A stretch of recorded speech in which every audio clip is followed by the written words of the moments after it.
Vamos a continuar lo que sería la quinta parte del mensaje del clamor de medianoche, que tiene que ver con los tipos. Pero vamos a hacer una pequeña recapitulación en 2 o 3 minutos para no perder el hilo.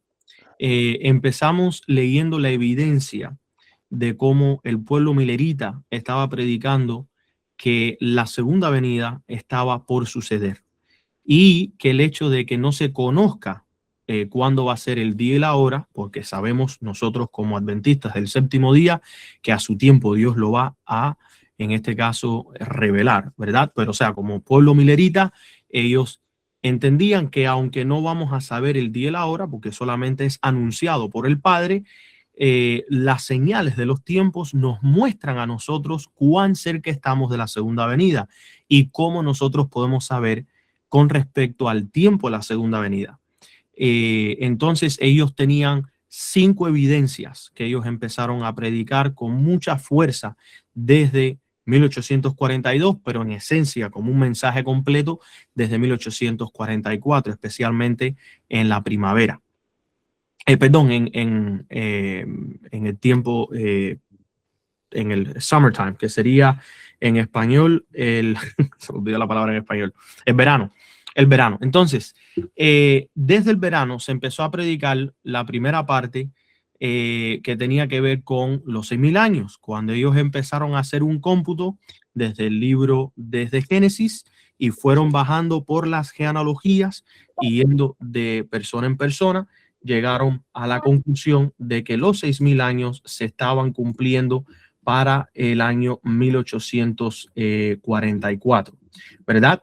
De ahí, el hermano Miller estuvo estudiando y él encontró que en Levíticos 26 había una profecía de 7 tiempos. En español no está muy bien traducido. Esta profecía era la profecía de lo que sería la expansión del pueblo de Israel por no adherirse a las palabras de Dios y por no escuchar los mandamientos de Dios y por no obedecer. Dios los castiga, los entrega bajo poderes paganos por un periodo de más o menos 1260 años, hasta que se hace una transferencia de acuerdo a Daniel 8, donde el continuo fue removido o eliminado, y entonces entra el papismo, que sería por un periodo de 1260 años, 538 hasta el 1798. Estos dos periodos componen los 2520 años, o mayormente conocido como la profecía 2520, donde el pueblo de Israel siempre estuvo bajo poderes paganos y estaban siendo esparcidos constantemente. Pero ahora, en el 1844, los mileritas esperaban la segunda venida. Nosotros como pueblo adventista entendemos que en 1844 marcaba el fin del tiempo profético, no de la historia humana, ni tampoco del cierre de la gracia, pero sí del tiempo profético. El tiempo proféticamente se detuvo. Cristo entró en el lugar santísimo, donde Él está, en este caso, actualmente intercediendo por cada uno de nosotros. Al continuar estudiando la Biblia, el hermano William Miller descubre en Daniel capítulo 8 la profecía de 2300 días. Ellos interpretaron que la purificación a la cual se refería Daniel 8 era la purificación de esta tierra, porque ellos estaban mirando al santuario físicamente en la tierra. Se les olvidó que esa era una copia, o en este caso, una sombra del verdadero que estaba en el cielo. Pero nosotros como adventistas del séptimo día sabemos que en esa fecha, el 22 de octubre de 1844, Cristo pasó al lugar santísimo para purificar el santuario, terminar la expiación, ese proceso que empezó con la muerte de Cristo, pero que no culminaba hasta el día del juicio. Continuando la investigación, los mileritas se dieron cuenta que la profecía de los 2300 días no se podía identificar y interpretar adecuadamente si no se hacía junto con Daniel capítulo 9, que empezaba la profecía de los 490 y es una introducción a lo que sería la tipología, mostrando todos los tipos del Antiguo Testamento, cómo se culminaban en Cristo. Y tuvimos una gran serie, prácticamente un mes entero, dedicado a la profecía de los 2300 días y los 490. Presenté dos temas, el hermano Eugenio presentó dos temas específicamente con respecto al 490 y todo fue hermoso como se ha ido alineando, porque recientemente el mundo ha estado celebrando la Pascua. Recientemente el mundo ha estado mirando hacia el Salvador que fue crucificado, pero aprendimos cosas interesantes. Aprendimos en esta semana antes pasada, cuando estuvo predicando el hermano Eugenio, que Cristo nació en Belén, y Belén es conocida como la casa del pan y tiene una connotación con el número 490. Y la casa del pan, de ahí es donde sale el pan de vida, que es Cristo mismo, descendiente del linaje de David. Y aprendimos nosotros que este número 490 es un número que representa la misericordia de Dios siendo extendida al pueblo 70 veces 7, la respuesta que Cristo le da a los discípulos cuando ellos preguntaron: ¿y hasta cuántas veces debo de perdonar? Entonces, hermanos, es hermoso cómo vemos que todo se conecta en Cristo. Cristo es la esencia principal de las profecías. Si tú no puedes ver a Cristo en la profecía, pues hay algo que está mal, hay algo que no se está haciendo correctamente, porque Él es el centro. Y en esta quinta parte que vamos a empezar a leer del mensaje del clamor de medianoche, tiene que ver en esencia con la tipología que es Cristo, ¿verdad? Ok, vamos a avanzar.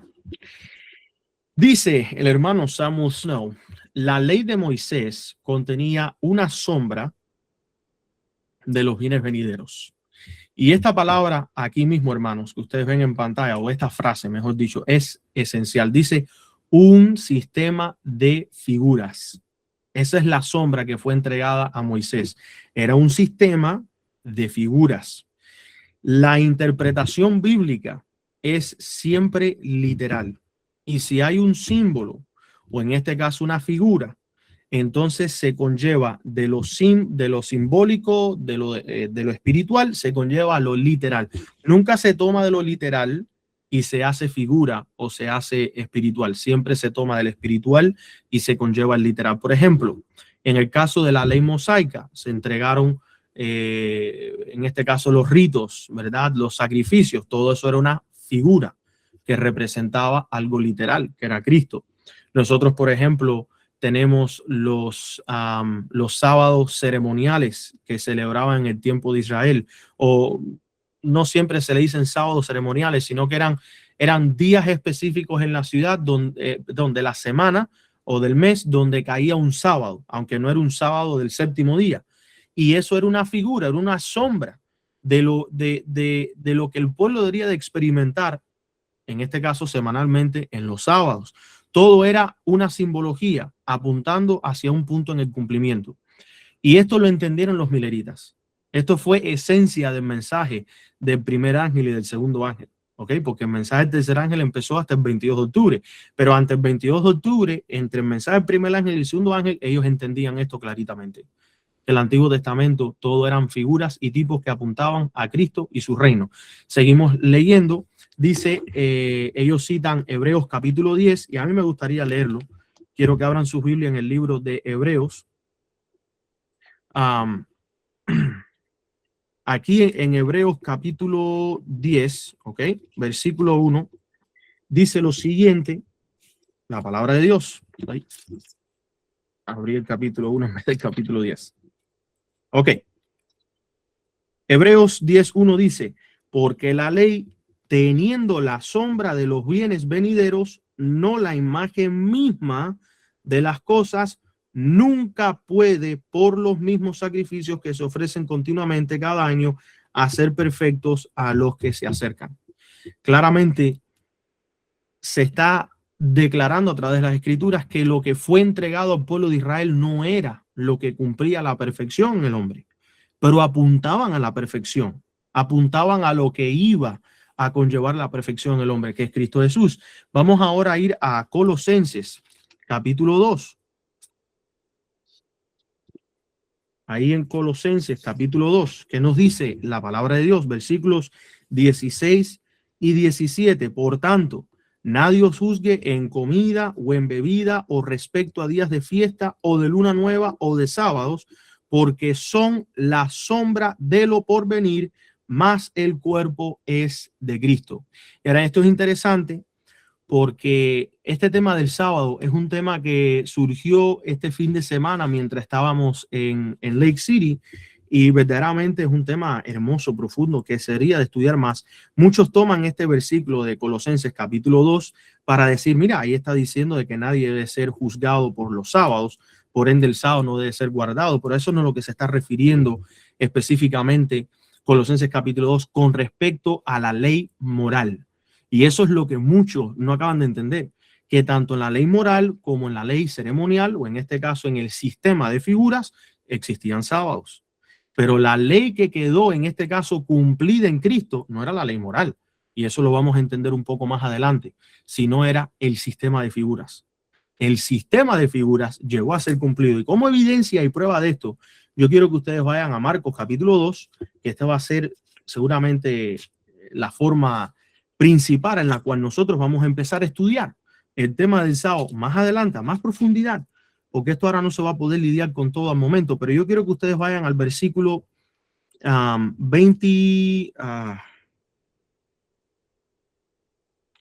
22, no, perdón, Marcos 2,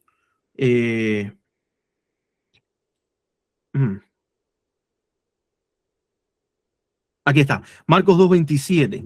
Marcos 2:27, ¿verdad? Aquí prácticamente los fariseos le están criticando a Cristo porque él estaba haciendo milagros en sábado. Cristo les dice, ¿no habéis leído que hizo David cuando tuvo necesidad y sintió hambre él y con los que él estaba? En versículo 25, como entró en la casa de Dios en los días de Abiatar, el sumo sacerdote, y comió los panes de la propiciación, de los cuales no son lícitos comer sino los sacerdotes, y dio aún a los que estaban con él. Y ahora en el versículo 27 y 28 está la clave para nosotros poder entender por qué es que el sábado en el sistema de figuras se cumple en Cristo, que tenía que ver con los tiempos appointed times, los tiempos determinados o los tiempos escogidos, en poniéndolo en un tipo de contraste con el sábado, la ley moral, porque a esto, a lo que Cristo habla ahora, tiene que ver con el cuarto mandamiento de la ley moral y no necesariamente el sistema de figuras. Versículo 27 también les dijo, el sábado fue hecho por causa del hombre y no el hombre por causa del sábado. Así que el Hijo del Hombre es Señor aún del sábado. El séptimo día del cuarto mandamiento, cuando Dios lo creó para beneficio de nosotros, la humanidad. De eso no hay duda. Pero el principio del sábado es que es una institución que Dios puso desde la creación para que se recordara semanalmente quién es el creador. Para que fuera una prueba y una evidencia de quién es nuestro Señor, quién es nuestro mayordomo, quién es nuestro redentor, quién es nuestro salvador. El sábado no es un día para el hombre descansar. Dios descansó y nosotros tenemos derecho a descansar el sábado. Por eso es que el mandamiento dice, 6 días trabajarás y harás todas tus cosas, pero el séptimo día no le pertenece a la humanidad. El séptimo día es de Jehová y es para Jehová. Y eso es lo que muchos no entienden cuando leen Colosenses 2:16. Cuando se trataba del sábado en el sistema de figuras, estaba apuntando a un cumplimiento de la obra de Cristo en nosotros. Y ahora nosotros entenderemos que si no tenemos al Espíritu de Cristo morando en nosotros, el verdadero Señor del sábado, por más que tú quieras detenerte en trabajar el sábado, por más que tú vayas a la iglesia y por más que tú hagas obra misionera, si el Espíritu de Cristo, si el Señor del sábado, el verdadero mayordomo, no habita en tu corazón, tú no vas a poder guardar el sábado como Dios manda, como Dios espera de su pueblo. Quien santifica, ¿ok? No es el hombre. Quien santifica es el Espíritu de Cristo. Entonces tú necesitas el Espíritu del Señor del sábado para poder guardar el sábado de la manera en que el Señor pide. Y eso es una pequeña explicación con respecto a Colosenses 2, 16 y 17, pero en el futuro vamos a ver si damos una serie completa con respecto al tema del sábado, porque hay que aprender a entender que el sábado no nos pertenece como hombres. El sábado no fue hecho para beneficio del hombre meramente. El beneficio que nosotros tenemos en el sábado es algo que Dios entrega, porque es que Dios beneficia a toda su obra. Y hay diferentes cosas que la ciencia ha descubierto que en la misma naturaleza se da a ver que llegó el séptimo día, el sábado. Por más que el hombre quiera cambiar la semana, y por aquellos que insisten que el sábado es guiado por las lunas y lo que le dicen el sábado lunar, no se puede. Hasta en la misma ciencia, la ciencia ha descubierto que las plantas y ciertos animales tienen un reloj interno, querido hermano y querida hermana. Y en el séptimo día llega el clímax o llega el epicentro. Entonces, la evidencia está ahí, solamente hay que estudiarla. Pero no me quiero alejar mucho del tema que estamos estudiando, que son los tipos. Pero bueno, lo que se completó en Cristo fue el sábado, que en este caso le decimos ceremonial o que era parte del sistema de figuras. No obstante, el sábado moral sigue estando vigente. Y ahora que tenemos esto explicado, vamos a avanzar. Todo lo contenido en la ley, ojo, todo lo contenido en la ley debía ser cumplido por él. Y se está citando Mateo capítulo 5. Yo les invito a que busquen Mateo capítulo 5. Vamos a buscar ahí en nuestras Biblias Mateo capítulo 5 para que ustedes vean lo que declara la palabra de Dios. Dice así, versículos 17 y 18. No penséis que he venido para abrogar a la ley o a los profetas. No he venido para abrogar, sino para cumplir, porque de cierto os digo que hasta que pasen el cielo y la tierra, ni una jota ni una tilde pasará de la ley hasta que todo sea cumplido. Así que claramente el mismo Cristo declaró todo lo que fue entregado en ese sistema de figuras, en esa ley que era una sombra, y también con respecto a la ley moral, porque Cristo no rompió, Cristo no fue en contra de ninguno de los 10 mandamientos. Todo tiene su cumplimiento y todo es cumplido por Cristo. Cristo es el centro de la profecía, hermanos. Y aquí está el versículo citado, pero nosotros vamos a seguir. Nuestro Señor, en su primera venida, al morir en la cruz, inició el cumplimiento de los símbolos contenidos en la ley. Obviamente a la ley que se está haciendo referencia aquí es a la ley que lo que nosotros conocemos como la ley ceremonial o lo que sería el sistema de figuras, ¿ok? Como nuestro gran sumo sacerdote aún los cumple, y cuando venga por segunda vez completará su cumplimiento. Ningún punto fallará, ni en la esencia prefigurada, ni en el tiempo claramente señalado para la observancia de los símbolos, porque Dios es un cronometrador preciso. Y ahí hay versículos de evidencia. Hechos, capítulo 17, y vamos a leer el libro de Hechos. Abran en sus Biblias Hechos, capítulo 17, versículos 26 y después el 31. Vamos a ver qué dice aquí, Hechos 26. Dice así, versículos 26 y 31. Dice, pues el rey sabe estas cosas delante del cual, Hechos 17, hermanos, me fui de largo. Sabía que había algo que no estaba bien. 17 Hechos 17, 26 dice, y de una sangre ha hecho todo el linaje de los hombres para que habiten sobre toda la faz de la tierra, y les ha prefijado el orden de los tiempos y los términos de su habitación. Versículo 31 sigue diciendo, por cuanto ha establecido un día en el cual juzgará al mundo con justicia por aquel varón a quien él designó, dando a fe todos con haberle resucitado de los muertos. Y ahí en Job, vamos a leer Job, capítulo 24. Versículo 1. Dice lo siguiente, la palabra de Dios. puesto que no son ocultos los tiempos al Todopoderoso, porque los que le conocen no ven sus días. Y por último, ellos citaron a Levíticos 23, que tiene que ver con las fiestas solemnes. ¿Y qué dice? Levíticos 23, versículos 4 y después el 37. Dice el 4. Estas son las fiestas de Jehová, las convocaciones santas a las cuales convocaréis en sus tiempos. En el versículo 37 declara el Señor: estas son las fiestas de Jehová, a las que convocaréis santas reuniones para ofrecer ofrenda encendida a Jehová, holocausto y presente, sacrificio y libaciones, cada cosa en su día. Y esto es interesante, hermanos, porque esto es otro tema que, si acaso, sí se debe de estudiar, de cómo es que en los días de las santas convocaciones habían sacrificios, incluyendo en el mismo sábado. ¿Ok? Ahora bien, estos sacrificios llegaron a su cumplimiento. No hay más que estar en la expectativa de lo que el pueblo de Israel tenía que hacer en el Antiguo Testamento, porque una vez más se cumplen en Cristo. Estos pasajes muestran que el tiempo es un punto importante en la ley del Señor y por lo tanto tipo y antitipo deben corresponder exactamente en lo que respecta al tiempo. Ok, sigamos ahora avanzando. Aquí está. Un símbolo que se cumplió en Cristo fue la matanza del Cordero Pascual.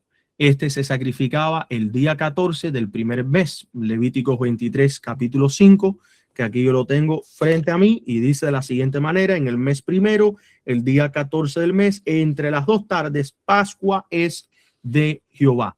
Las 2 tardes es una referencia para las 3 de la tarde en nuestro tiempo, ¿ok? En nuestro lenguaje. En Éxodo 12:6 aprendemos que el cordero se sacrificaba al atardecer. El margen de la traducción literal del hebreo es entre las 2 tardes.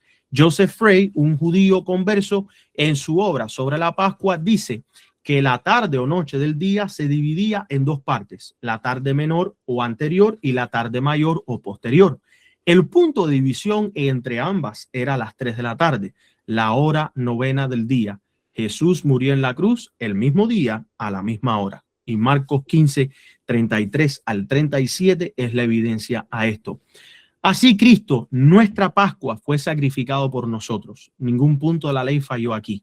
El tiempo se respetaba con la máxima rigurosidad. En Levíticos 23, 6 al 7 se nos informa que el día después de la Pascua debía ser un sábado especial, y en los versículos 10 y 11 se mandaba ofrecer las primicias de la cosecha al día siguiente del sábado. Esto simbolizaba la resurrección de Cristo, y ese mismo día, es decir, el día después del sábado, que sería domingo, el primer día de la semana, vemos nosotros la resurrección de ¿quién? De nuestro Señor Jesucristo. Rompió las ataduras, estoy leyendo aquí, rompió las ataduras del sepulcro, se levantó triunfante, como muestra la cosecha futura, las primicias de los que durmieron. Primera de Corintios 15, 20 al 23. De nuevo en Levíticos 23, 15 al 16 encontramos la fiesta de las semanas, o como se le llama, Pentecostés, que se celebraba al 50º día, día número 50. Este era el aniversario del descenso del Señor al monte Sinaí al dar la ley, y se cumplió, como aprendemos en Hechos capítulo 2, 1 al 4, cuando el Espíritu Santo descendió como un viento impetuoso y como lenguas de fuego repartidas, por las cuales los apóstoles fueron investidos con poder desde lo alto, capacitándolos para salir y cumplir la gran comisión que el Maestro les había dado: predicar el Evangelio a toda criatura. Antes de avanzar, no sé si ustedes notaron lo que fue declarado en el clamor de medianoche, ¿ok? Dice, ojo, este era el aniversario, hablando del Pentecostés, era el aniversario del descenso del Señor al monte de Sinaí al dar la ley, y se cumplió si típicamente, ¿verdad? Hablando de tipo y antitipo, Cristo fue quien descendió a entregar la ley, pues entonces antitípicamente tiene que ser Cristo el que desciende mediante el Espíritu como viento impetuoso y como lenguas de fuego repartidas, por los cuales los apóstoles fueron investidos con el poder desde lo alto, siendo capacitados. O sea, la ley de Dios es lo que capacitó al reinado de Israel o al pueblo de Israel para ellos poder servir a Dios. Vemos nosotros que el Espíritu, que es el mismo Señor, cumple la misma función, pero ahora cumpliéndolo a nivel antitípico, no típico del pueblo de Israel metido allá en el desierto, sino a nivel ahora mundial. El Espíritu desciende para capacitarnos a nosotros. Así que hasta en esta evidencia de los tipos, nosotros podemos ver claramente que este don de Dios, que es el Espíritu Santo, no puede ser un ser separado del Padre y del Hijo, porque por la profecía tenía que cumplirse la tipología. No puede ser otro, tiene que ser el mismo que descendió. Así como el Cordero que fue matado por años antes de Cristo fue cumplido por el mismo Cristo. No podía venir otro aparte de Cristo a ser el Cordero, porque es que el Cordero señalaba al Hijo de Dios. Así que muy interesante ese detalle. Seguimos avanzando. Dice, así que vemos que aquellos símbolos que señalaban eventos relacionados con la primera venida de nuestro Señor se cumplieron exactamente en el momento de su observancia. Y todo aquel que no sea ciego voluntariamente debe ver y sentir también que aquellos que aún no se cumplen se cumplirán con una consideración igualmente estricta del tiempo. No solo eso, sino que Cristo mismo confirma este argumento por analogía al decir que ni una jota ni una tilde pasarán de la ley hasta que todo se cumpla. Una vez que todo se cumple, llegan a su cumplimiento, ya llegan a su fin, ¿verdad? Aquellos tipos que debían observarse en el séptimo mes aún no han tenido su cumplimiento en el antitipo. Nosotros, leyendo este material, teniendo la luz que el Señor nos ha dado, sabemos que se cumplió, ¿verdad? El antitipo, y estamos en pleno cumplimiento porque estamos todavía proféticamente en el 22 de octubre de 1844. O sea, el tiempo profético se detuvo. Sigue siendo el día de juicio. Todavía el día del juicio no se ha acabado. Seguimos leyendo. El primer día de ese mes, como aprendemos de Levítico 23 al 25, se celebraba el conmemorativo del toque de trompetas. Véase Salmos 81:3, y ellos lo citaron aquí. Tocad la trompeta en la luna nueva, en el tiempo señalado, en nuestra fiesta solemne. Véase también Apocalipsis 10, 7 al 11. Pero en los días de la voz del séptimo ángel, la séptima trompeta, cuando él comienza a tocar la trompeta, el misterio de Dios se consumará, como él lo anunció a sus siervos, los profetas.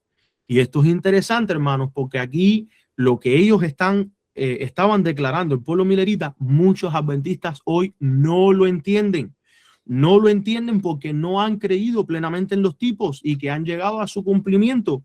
Y tenemos que creer que los tipos han llegado a su cumplimiento. Si no, estaríamos rechazando a Cristo.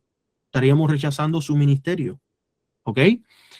En la séptima trompeta se revela el misterio de Dios. En la séptima trompeta el juicio de los muertos empieza.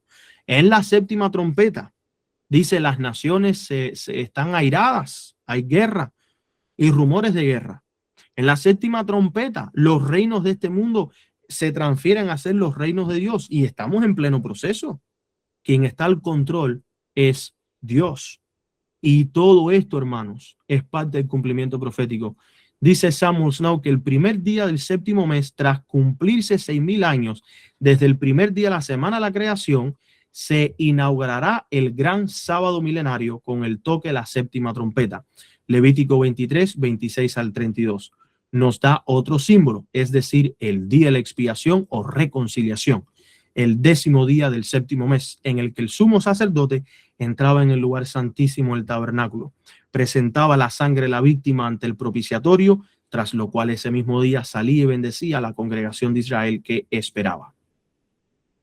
Véase Levíticos 9, capítulo 9, versículos 7, 22, 23 y 24, Levítico capítulo 16 completo, Hebreos capítulo 5, 1 al 6 y capítulo 9, 1 al 12, versículos 27 y 28. Ahora bien, el punto importante de este tipo es la culminación de la reconciliación con la salida del sumo sacerdote del lugar santísimo. El sumo sacerdote era un símbolo de Jesús, nuestro sumo sacerdote. El lugar santísimo, un símbolo del cielo mismo. Y la salida del sumo sacerdote, un símbolo a la segunda venida de Jesús para bendecir a su pueblo que él esperaba. Qué cosa que ellos tenían tanta luz, hermanos, haciendo un comentario, y no llegaron a ver el santuario. Pero bueno, sabemos que esto era parte de la experiencia. Dios puso su mano, él quiso que ellos vieran un error, y todo esto fue permitido para que hubiera un gran zarandeo. Y hoy en día han sucedido las mismas cosas. Dios ha permitido que por un tiempo se haya visto un error para probar si verdaderamente hay un espíritu de humildad en el pueblo de Dios. Recuerden lo que dice Habacuc capítulo 2. Busquen ahí en su Biblia Habacuc capítulo 2. Y yo sé que lo hemos leído bastante en nuestros estudios, pero es que tenemos que enfatizar este versículo, porque hermanos, si no tenemos un espíritu de humildad, de consagración al Señor para estos tiempos, no vamos a terminar nada bien. No vamos a terminar nada bien. Ok. Habacuc capítulo 2, antes de Sofonías, después de Nahum. Dice Habacuc capítulo 2, versículo 1, sobre mi guarda estaré y sobre la fortaleza estaré firme y velaré para ver qué habrá de decirme y qué habré de responder cuando yo sea reprendido. La palabra en inglés es reproved. Esto tiene que ser como alguien que es corregido. Sería otro sinónimo de reprendido. O sea, dice la sierva del Señor que nosotros como adventistas del séptimo día somos los watchmen, somos los guardas, ¿verdad? Los atalayas, que estamos parados sobre la fortaleza, sobre la roca, que es Cristo. Castillo fuerte. ¿Quién es el castillo fuerte de nosotros? Es Cristo. Nosotros estamos parados sobre Cristo, cimentados en la roca. Nuestra obra como guardas, como atalayas, es estar listos y preparados para escuchar a ver qué es lo que va a decir el Señor y qué responder cuando Él nos vaya a reprender, cuando Él nos vaya a corregir. Y no acabamos de entender lo que significa el zarandeo. La gente cree que el zarandeo es que hay divisiones, que el zarandeo es que este cree este y que aquel cree lo otro y bueno, y mira cuántas doctrinas han levantado. Sí, eso es parte del zarandeo, pero eso no es lo que quiere decir el zarandeo. El zarandeo es prueba. Cuando Dios envía zarandeo, está enviando prueba, y la prueba no le envía con problemas financieros solamente, no le envía con discusiones vanas que se aman en las iglesias y en los grupos. El zarandeo es cuando el Señor te prueba a ti, cuando Él permite que tú creas un error, como lo hizo con los mileritas, y cuando llegue el momento, Él dice, bueno, esta es la verdad, ¿qué vas a hacer? Y no me vayan a decir, hermanos, que esto es una exageración, porque esto es el mensaje del segundo ángel. Salid de ella, pueblo mío. Él no los mandó a salir para entregarles el mensaje del primer ángel, que incluye, por cierto, casi todo el evangelio. El único Dios verdadero, el juicio, la ley de Dios, la vigencia del sábado, la justificación por la fe. Estas cosas fueron entregadas antes de que Él hiciera el llamado, salid de ella, pueblo mío.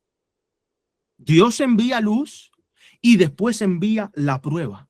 Y esto es en esencia lo que el pueblo milerita no pudo discernir, y muchos adventistas hoy tampoco pueden discernir. Estamos nosotros en pleno mensaje del segundo ángel. Salid de ella, pueblo mío. No toques lo inmundo. No participes de las plagas. ¿Estás dispuesto a ser corregido por el Señor? Sigue diciendo el versículo, el tema o la explicación, que en Levíticos 25, 8 al 13, 23 y 24 encontramos que el 10º día del 7º mes en el año 50, esto tiene que ver con los jubileos, siempre debía sonar la trompeta del jubileo y se consideraría la redención de toda la tierra. Cualquiera que lea atentamente la conexión de este tema seguramente verá que este es un símbolo muy conmovedor de la gloriosa liberación del pueblo de Dios y de toda la creación que ahora gime bajo la maldición, cuando el Redentor venga a Sion y realice la redención de los cuerpos de todos sus santos y la redención de la posesión adquirida. Romanos 8, 19 al 23, Efesios 1, 9 al 14. Los mileritas creían que lo que faltaba para la segunda venida era el cumplimiento del tiempo profético. Y aunque el movimiento milerita tuvo razón en muchas cosas, hoy desgraciadamente tenemos muchos adventistas del séptimo día con mente milerita.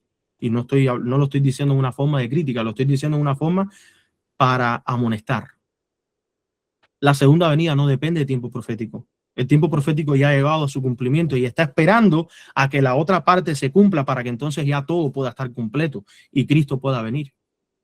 El pueblo milerita no se dieron cuenta que aparte del cumplimiento profético, porque si los 6.000 años llegaron a 1844, lo que queda, en este caso, sería el último jubileo, que el hermano White dice que comienza en la segunda venida, para que entonces empiece también el séptimo milenio, que sería el sábado milenial. Pero mientras tanto, entre el espacio de 1844 y la venida de Cristo, no hay más tiempo profético. Cristo no está esperando para el 2026, 2027, 2031. Él no está esperando 3 años y medio de ley dominical. Él no está esperando a que el Papa decida cuándo hacer esto. Él no está esperando a que Estados Unidos ahora quiera guardar el domingo. Es más, él está esperando a que el pueblo de Dios se humille y sea transformado por el espíritu de él, para entonces él tocar la tecla y entonces comienza ley dominical, comienza los juicios, las guerras, las naciones airadas, cierre de gracia, el fuerte pregón, derramamiento del Espíritu Santo, segunda venida. No lo estoy diciendo en orden. Eso es lo que él está esperando. Él no está esperando a una fecha en específica. Si estuviéramos esperando una fecha específica, entonces la profeta del Señor sería una mentirosa. Cristo pudo haber venido en 1848. Pero ella dice que no vino por la insubordinación del pueblo. Ella dice que Cristo pudo haber venido en 1890, pero Cristo tuvo que detener todo, porque el pueblo rechazó la justificación por la fe. Cristo pudo haber venido para los 1920. Hubo una gran depresión. Todo estaba listo. La gran guerra de 1915 y 16 estaba en pleno apogeo. Cristo puede venir este año. Pero es una obra tan grande la que el pueblo ha abandonado y ha estado en subordinación y no nos damos cuenta. Y entonces, con mente milerita, oh, cumplimiento de esto para tal año, cumplimiento de aquello para tal fecha. No, hermanos. Está esperando la trompeta a que el pueblo de Dios, como decimos, una expresión cubana, se ponga las pilas, a que nos pongamos serios, a que tomemos la situación seria. Dice Samuel Snow, nuestro bendito Señor vendrá pues para asombro de todos los que habitan sobre la tierra y para la salvación de los que verdaderamente le esperan el 10º día del 7º mes del año del jubileo, es decir, el año presente, 1844. Y esto declara, para terminar, Snow, si no escuchan a Moisés y a los profetas, tampoco se persuadirán, aunque alguno se levante de los muertos. Qué frase esa más poderosa, más potente y tan real para nuestros tiempos. Antes de cerrar, me gustaría compartir 4 citas del espíritu de profecía. Déjame ver si lo puedo compartir aquí con ustedes. Perfecto. Ustedes pueden buscar esto en el Ellen G. White Estate. Lo pueden traducir al español y lo pueden analizar. ¿Ok? Y para aquellos que quieran buscarlo específicamente, está en La Fe por la que vivo, página 106. Ojo, hermanos, ojo, porque Cristo tiene que ser el centro. Cristo tiene que ser el centro. Citando Efesios 2:13, declara la palabra de Dios: pero ahora en Cristo Jesús, vosotros que en otro tiempo estabais lejos, habéis sido acercados por la sangre de Cristo. Y esto verdaderamente tiene un gran significado para nuestro tiempo, en el tiempo de reunión, como declara la hermana White. Ok, esto se encuentra en el comentario bíblico y les voy a mostrar un poco cómo es que yo hago la investigación, para que ustedes también lo hagan. Yo vengo aquí a esta recopilación, La Fe por la cual vivo, que es un devocional que no fue hecho por la hermana White, pero es una recopilación como el libro de evangelismo, ¿verdad? La única diferencia entre evangelismo y La Fe por la cual vivo hoy es que no necesariamente el que la compuso tenía intenciones negativas como Leroy Froome cuando hizo el evangelismo. Pero bueno, uno siempre entra en esto. Tú puedes darle al enlace, estos enlaces que te conllevan a la página oficial de Ellen G. White para que tú puedas ver cuál es el origen de la cita, ¿verdad? En este caso, la cita empieza hablando sobre el pueblo de Dios y desde la creación. Entonces tú puedes leer aquí para buscar dónde es que empieza la cita y puedes ver el origen. Por ejemplo, esta cita está en la carta 16, 1895. Esta otra cita en la carta 47, 1893. Esta otra cita, manuscrito 43, 1907. ¿Y qué es lo que yo hago? Y es lo que yo recomiendo que ustedes hagan, es que ustedes entren a cada carta, y esto es un enlace, ustedes tocan en el enlace y estudien el contexto de la carta para asegurarse que el que estaba poniendo la cita en La Fe por la Cual Vivo en página 106 lo haya estado haciendo bajo el espíritu correcto. Porque las citas se pueden tomar fuera de contexto. Y 2 o 3 citas tomadas fuera de contexto te dan un contexto que no es para nada el contexto que ella quiere dar o que Dios quiso dar a través de ella. Así que tengan eso en mente cuando ustedes estén haciendo sus investigaciones y sus estudios. Pero regresando, vamos a leer la cita. El pueblo de Dios, al que llama su tesoro especial, fue privilegiado con un sistema legal doble: el moral y el ceremonial. Excelente. Regresando al tema del sábado que yo les estaba compartiendo a ustedes, en ese sistema legal doble, la ley moral y la ley ceremonial se encontraban sábados. Un sábado real, literal, físico, prácticamente se pudiera decir, cada séptimo día se guardaba y se respetaba. El ceremonial caía en diferentes ocasiones, pero era un símbolo de Cristo. Ojo. Desde la creación, la ley moral fue una parte esencial del plan divino de Dios y era tan inmutable como él mismo. La ley ceremonial debía cumplir un propósito específico en el plan de Cristo para la salvación de la humanidad. El sistema típico de sacrificios y ofrendas se estableció para que mediante estos servicios el pecador pudiera discernir la gran ofrenda, Cristo. ¿Cuál es el punto de los sábados ceremoniales, de las fiestas solemnes, de todo lo que el Señor le entregó al pueblo de Israel que ellos tenían que cumplir en sus tiempos determinados? Cristo. Cristo, hermanos. Todo era señalando a Cristo. Por eso es que lo pueden buscar. La hermana White corrigió a Jones y a Wagner en el 1886, 2 años antes de lo que ellos presentaron en 1888, porque ellos estaban predicando por casi una década de que la ley a la cual Gálatas 3:19 se estaba refiriendo como la ley añadida era la ley moral. Y ella dice, no, la ley moral no fue añadida. La ley ceremonial fue añadida. Y esa ley ceremonial que fue añadida con el propósito de que conllevara al pueblo a Cristo, para que Cristo lo santificara. Pero el pueblo perdió de vista a Cristo y puso su vista en las figuras. Y así como hoy en día existen ídolos, figuras, hoy en día se han hecho falsos ídolos, ideologías con respecto a las escrituras, tomando de lo espiritual o de lo físico y convirtiéndolo en el centro, cuando no es el centro. Permiso un momentico.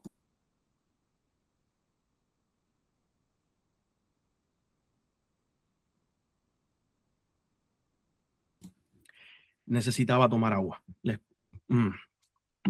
Ok, ahora bien, como el pueblo hoy ha puesto su vista en las figuras y no en Cristo, y cuando me refiero a figuras, por ejemplo, ¿es el mensaje de la reforma pro salud parte de nuestro mensaje? Absolutamente.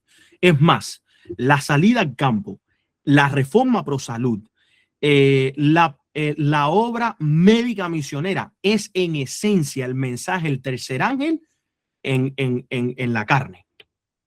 Si tú no estás haciendo o estudiando, preparándote para estas cosas, tú no estás viviendo el mensaje del tercer ángel.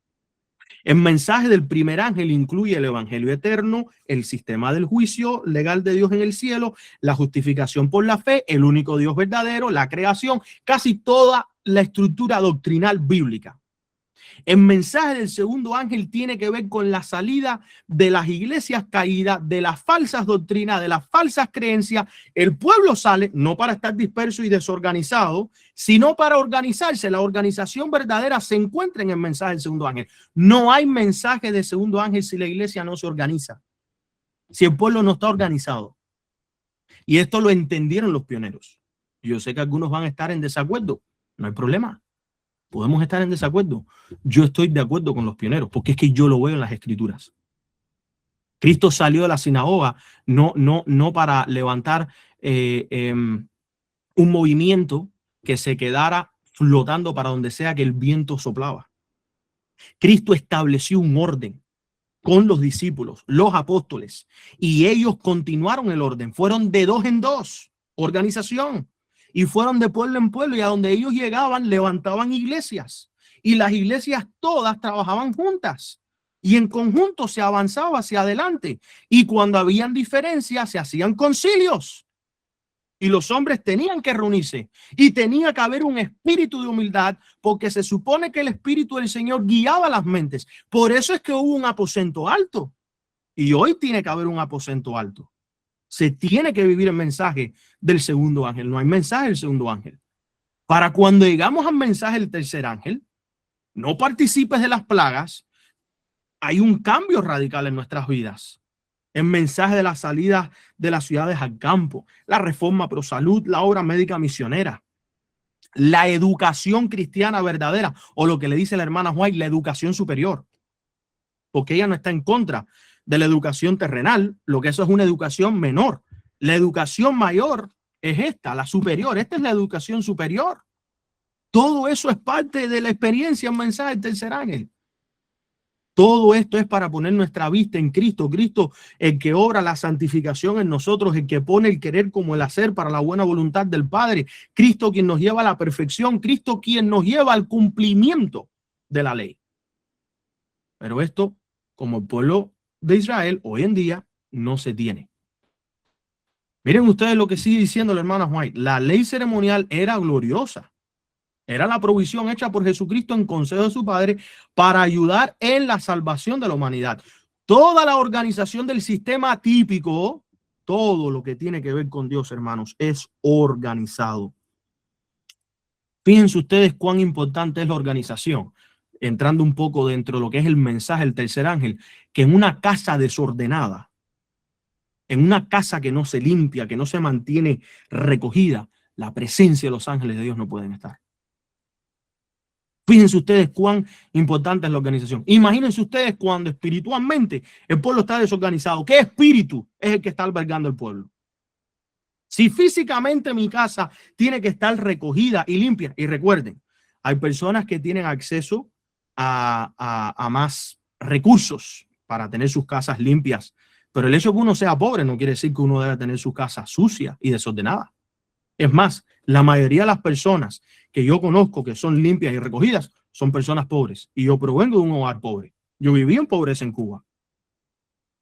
Y la limpieza es algo que Dios manda del pueblo, no solamente físicamente, sino para nuestro cuerpo, nuestra higiene. Si nosotros no guardamos la higiene de nuestro cuerpo, no estamos cumpliendo con el mensaje. Todo eso es esencial, hermanos. Todo lo que tiene que ver con Dios es organizado. Todo es limpio, todo es recogido.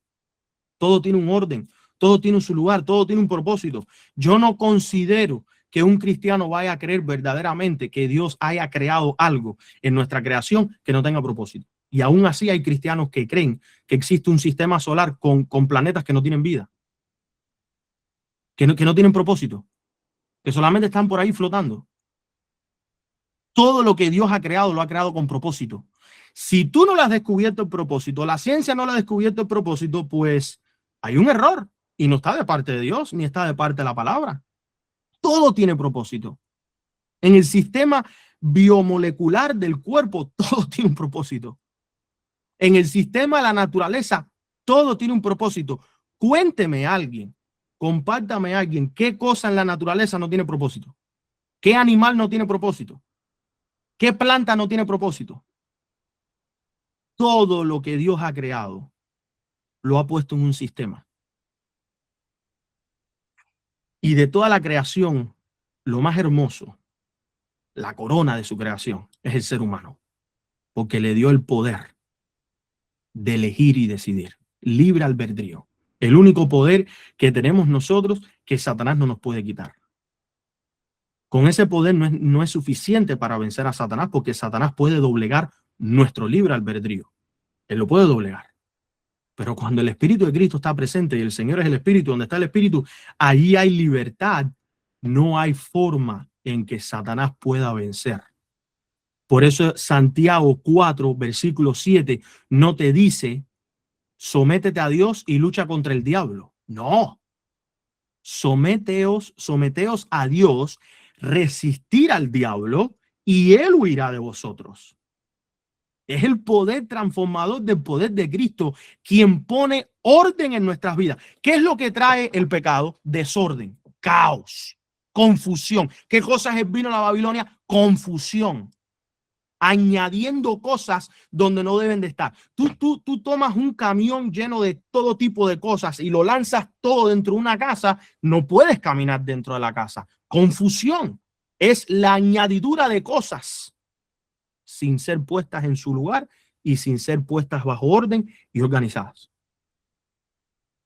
Entonces muchos creen que han salido de la Babilonia porque han parado de creer en la Trinidad, pero no se han dado cuenta que siguen participando del mismo espíritu de la confusión del vino de la Babilonia que como aquellos que son trinitarios. Y hay muchas personas que creen en la Trinidad, hermanos, y están viviendo una vida más ordenada y más organizada que muchos de los que han aceptado la verdad del Padre y el Hijo. Se supone que cada luz que Dios va añadiendo al pueblo nos conlleva a ser mejor, no a ser peor. Si no estamos mejorando, hay algo que no está bien. Si no estamos en aumento, hay algo que no está bien. Esa expresión, no, que la luz va en aumento, no es cambiar lo que Dios ya entregó. No es pisotear la revelación que dio a través de la sierva del Señor y también de los pioneros. Cuando se dice que la luz va en aumento es que hoy en día se va entendiendo mejor, se va practicando mejor, se va viviendo mejor. Yo no necesito 40 años para saber que no debo de comer el cerdo. Yo no necesito 40 años para saber que el alcohol me hace daño a mi sistema. Yo no necesito 40 años para saber que no debo practicar drogas, ni que debo de ser una persona promiscua, ¿verdad? Yo no necesito vivir 40 años. Ya Dios entregó esa luz. Yo soy una persona privilegiada que porque mi familia, mis padres y mis abuelos y mis bisabuelos practicaron las decisiones correctas y adecuadas en la vida, pues yo tengo ahora un beneficio. Mi hijo es un beneficiario de esa luz que va en aumento. Pero no es cambiar o pisotear lo que Dios ha entregado. Regresando a la cita, Adán vio a Cristo. Aquí está, Adán vio a Cristo prefigurado en la bestia inocente que sufriría el castigo por su transgresión de la ley de Jehová. Adán entendió y supo desde el principio que todo esto eran símbolos que iban a conllevarse a un momento en la historia donde se iban a cumplir. Y Adán supo desde el momento en que él pecó que humanamente no había nada que él podía hacer para poder lograr enmendar el error que él ha hecho. Pero por eso apareció Cristo. Adán tuvo miedo de Dios, trató de vestirse con hojas. Su propia justicia no funcionó, pero apareció Cristo. Y desde la misma muerte del cordero se sacaron pieles para hacerse ropas y para cubrir su desnudez. Organización. Nadie está caminando desnudo en las calles. Pues yo espero que no. Hay que estar vestidos. Las damas deben de cubrir sus cuerpos y los hombres también. Pero hoy en día eso como que no se cumple muy bien. Porque puede ser que tú tengas algo encima de ti, pero muchas veces es inadecuado. No cumple el propósito que debe cumplir la ropa. La ropa no es solamente un atuendo que tú te pones para tener por encima de ti. Tiene un principio, tiene un propósito. Vamos a seguir leyendo estas últimas 3 citas porque ya me he pasado, pero me alegra poder haber compartido lo que he compartido. Dice esta otra cita: la necesidad del servicio de sacrificios y ofrendas cesó cuando el tipo se encontró con el antitipo en la muerte de Cristo. En él la sombra alcanzó la sustancia. Por eso fue que yo dije al principio que todo esto del mensaje del tercer ángel es como en la carne, o sea, es la sustancia, es lo físico del mensaje. La ley de Dios mantendrá su carácter excelso mientras perdure en el trono de Jehová. Esta ley es la expresión del carácter de Dios. Los tipos y las sombras, las ofrendas y los sacrificios no tuvieron valor después de la muerte de Cristo en la cruz. Pero la ley de Dios no fue crucificada con Cristo. Hoy él, Satanás, está engañando a los seres humanos con respecto a la ley de Dios. Hermanos, los tipos, las sombras, las ofrendas, los sacrificios no tienen valor después de la muerte de Cristo en la cruz. Cero, nada. Tercera cita, la ley de los 10 mandamientos vive y vivirá por los siglos de los siglos. Dios no hizo el sacrificio infinito de entregar a su Hijo unigénito a nuestro mundo para asegurar de quebrantar los mandamientos de Dios en esta vida y en la vida eterna futura, o en la vida venidera, como dicen otras citas. Cuarta y última cita, el Jesús entregó su preciosa e inocente vida para salvar a los seres humanos culpables de la ruina eterna, para que mediante la fe en él pudieran presentarse sin culpa ante el trono de Dios. Hermanos, esto es la conclusión del mensaje del clamor de medianoche con la luz que Dios ha dado para nuestro tiempo, porque obviamente ellos creían que Cristo venía para 1844, pero la luz va aumentando. Y yo espero que podamos nosotros entender la importancia de todo lo que Dios ha ido añadiendo de luz a su pueblo para nosotros poder vivirlo verdaderamente como seguidores de Cristo. El mensaje del clamor de medianoche era un documento apologético para la segunda venida y lo sigue siendo, porque en realidad el tiempo profético se detuvo. Cuando Cristo cese su intercesión por nosotros, todo lo que está escrito en ese documento va a llegar a su cumplimiento y va a ser en nada, rápido. Pero hoy en día el clamor de medianoche es un documento apologético para lo que Cristo quería que su pueblo verdaderamente entendiera y se preparara. Que antes de que se cierre la gracia, Dios tiene que hacer una obra mediante el Espíritu de su Cristo. Mediante el Espíritu de su Hijo, que es Cristo. Él quiere hacer una obra en ti y en mí para la perfección, porque nos quiere llevar al trono celestial. Nos quiere llevar frente a su presencia, nos quiere llevar frente a su gloria. No podremos nosotros llegar al cielo si no somos transformados por el Espíritu de Cristo. Si no somos transformados en nuestras vidas, en nuestras acciones, en nuestras palabras, si no somos transformados en nuestras decisiones. Esto no se trata de que las personas tienen que verlo de la manera en que uno lo presenta y si no lo ven así están perdidos. No, la convicción viene de parte del Espíritu. La verdad es presentada por, en este caso, los instrumentos de Jehová. Que Dios permita que yo sea un instrumento de él. Pero la convicción no viene por Yeser, no viene por el pastor Cecilio, no viene por Eugenio, no viene por el clamor, no viene por ningún ministerio independiente, no viene por la iglesia, no viene por nadie. Solamente mediante el Espíritu de Cristo. Él, nuestro consolador, el que nos guía a la verdad, porque Cristo es la verdad. Cuando el pueblo entienda la gran necesidad de la gran transformación que debe experimentar, entonces el Señor va a mover las fichas. El Señor va a empezar a empujar a los gobiernos de este mundo a que tomen su decisión. La ley de mi Padre o la ley de los hombres. Y en esa crisis, que no va a durar muchos meses, el poder religioso va a ir al poder civil y le va a decir lo mismo que hizo el papado. Si no te sometes, te quitamos. Si no te sometes, te sometemos. Y tú dirás, pero ¿cómo es posible? Si el poder civil es el ejército, el poder civil es la policía, el poder civil es quien tiene las armas. Porque la coerción que Satanás primeramente adquiere no es mediante la fuerza de tu vida. Esa es la prueba final. La coerción que él logra la hace mediante el amor al dinero, a las posiciones, al poder, a las cosas materiales y las cosas de este mundo. Y cierro con esto. Recientemente yo fui con el pastor Cecilio a visitar una señora que estaba en el hospital, acá en el área, y cuando estábamos saliendo del hospital, me comenta el pastor Cecilio algo que verdaderamente me dejó pensativo. Yo nunca lo había visto de esa manera. Él me dice, cuando Satanás tentó a Cristo en el desierto, solamente le presentó las glorias del mundo. No le presentó todo esto. Estábamos en un hospital. La gente estaba gritando en sufrimiento, en dolor. Eso es lo que Satanás hace para coercionar a estos gobiernos y a estos líderes. Él está manipulando a las personas a ver el carro del año, los sistemas modernos, las vacaciones en lugares exóticos, platos de comidas exóticos, ropa exótica. Eso es lo que Satanás hace, que estos hombres vean. Y así es como él los va a coercionar. Él les va a decir, si no te sometes, te quitamos esto.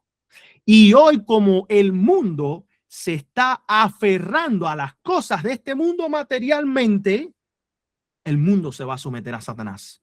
Pero eso no es lo que nos debe de asustar. Eso es la expectativa del mundo, que se aferra a las cosas del mundo. Aquí lo que a nosotros nos debe preocupar es, Satanás nos está tentando como tentó a Cristo, presentándonos las glorias de este mundo. ¿A qué nosotros nos vamos a aferrar? ¿Nos vamos a dejar ser manipulados y nos vamos a dejar ser engañados? ¿O vamos a nosotros a soltarnos de las cosas del mundo y aferrarnos a Cristo Jesús? Nos vamos a nosotros a alejar de las comodidades de este mundo y nos vamos nosotros a someter al poder transformador del Espíritu de Cristo, o vamos nosotros a terminar cayendo como Eva cayó. Quiero llegar a ser como Dios. Quiero llegar a tener esta posición. Serían los pensamientos modernos. Quiero yo tener tanto dinero en la cuenta de banco. Quiero yo tener tantas propiedades. Quisiera yo tener tal carro. Hermanos, hay una decisión importante que cada uno debe de tomar. Yo tengo que luchar con mis debilidades. Yo tengo que luchar con mis imperfecciones de carácter. Yo tengo una esposa por la cual cuidar. Yo tengo un hijo por el cual cuidar. Ustedes tienen que cuidar por ustedes. Cada uno debe tomar su decisión. El Espíritu es quien trae la convicción.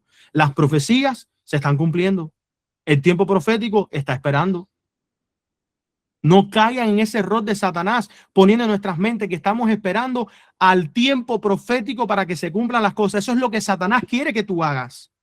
Porque si tú te concentras en el tiempo profético, bueno, si es el 2031, estamos en el 2026, para el 2028 empiezo yo mi preparación. ¿Ahí dónde te vas a ir?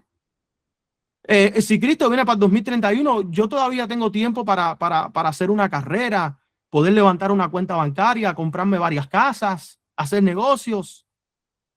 ¿Qué hay de malo que gaste $150 no sé, en un cable?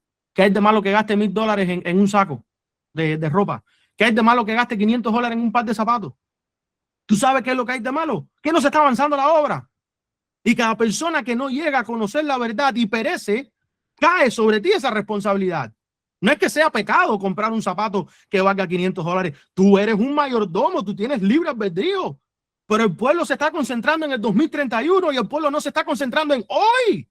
Y Cristo puede venir el mes que viene. Cristo puede venir en 6 meses. Cristo puede venir para octubre de este año. ¿Y a qué estamos esperando? El 2031. Hermano, levantémonos, compartamos la verdad, vivamos de acuerdo al mensaje que Dios ha entregado a su pueblo. Estamos en pleno mensaje del tercer ángel. Salgamos a las ciudades, hagamos reformas. Empezando un día a la vez es como nosotros podemos aferrarnos a Cristo. Un día a la vez. No esperemos a que el tiempo profético va a llegar a su cumplimiento. Si el pueblo se levanta hoy, más pronto nos veremos. O ustedes están felices con estas reuniones en línea. Ustedes nada más quieren quedarse así por los próximos 5 años. Yo tengo ganas de abrazarlos a ustedes. Yo tengo ganas de sentarme en la mesa kilométrica. Yo tengo ganas de poder ver las caras de sus hijos, conocerlos a todos en persona. Yo tengo ganas de ver a mi bisabuelo y a mi bisabuela resucitar. Yo tengo ganas de ver a otros que han pasado el descanso. ¿Qué estamos esperando?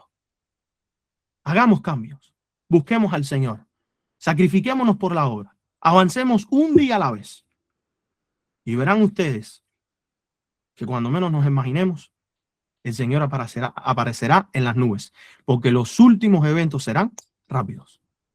Que el Señor me los bendiga y que la paz de Cristo los acompañe.